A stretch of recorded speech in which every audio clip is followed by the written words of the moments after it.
حضور نماز کے بعد کی دعائیں اور کئی ایک وظائف جو ہیں وہ بتائے جاتے ہیں یا کتب میں لکھے ہیں، اگر ان کو جن ضروریات کے مطابق کہتے ہیں اگر ان کو پڑھا جائے سب کو ملا کے تو جتنا وقت نماز میں صرف ہوتا ہے تقریباً اتنا یا اس سے زیادہ ہو جاتا ہے۔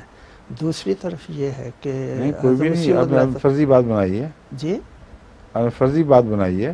نہیں اچھا ہاں، نماز کیا پتہ نماز میں کتنا وقت خرچ ہوتا ہے۔ بعضوں کی نماز میں ایک دو رکعتوں میں گھنٹہ لگ جاتا ہے، بعضوں کی 5 منٹ میں 10 نمازیں ہو جاتی ہیں، تو ڈیپینڈ کرتا ہے۔ اور ذکر الہی کی بھی مختلف طریق ہیں، مختلف قسمیں ہیں، اس لیے کوئی فارمولہ نہیں بن سکتا۔ اس کا یہ جو آپ کا بیسس بنیاد ہے سوال کی، جی یہ مسلم ہی نہیں ہے۔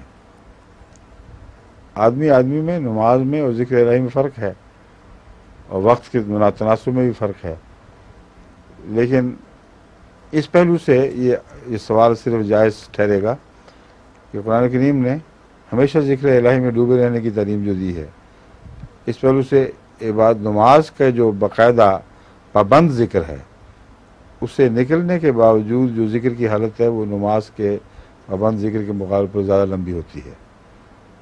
وظیفے کی بحث نہیں ہو رہی، یاد الہی کی بات ہو رہی ہے۔ جی پھر اب اس پہ سوال کیا ہے؟ سوال حضور یہ تھا کہ نماز کے اندر جو ہم زیادہ عبادت کر سکتے ہیں، دعا کر سکتے ہیں، اس کا درجہ بہت بلند ہے، اور اس چیز پہ جو ٹائم لگایا جاتا ہے وہ کیوں نہ نماز کے اندر لگایا جائے، لیکن اس میں کیسے بڑا فرق توازن یہ ہے کہ کیسے نماز پیدا پڑھتے ہوئے آپ اپنی آرکیٹیکچر ہی نہیں کر سکتے، لیکن آرکیٹیکچر کے دوران ذکر الہی کر سکتے ہیں۔ کریں؟ جی اس لیے اگر سارا وقت آپ نماز پہ لگا دیں گے تو روٹی کہاں سے کھائیں گے، بچے کہاں سے کھائیں گے؟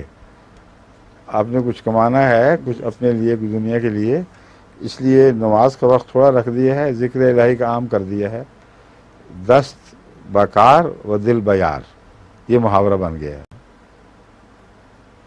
ٹھیک ہے وقت ختم ہو گیا۔ جی السلام علیکم۔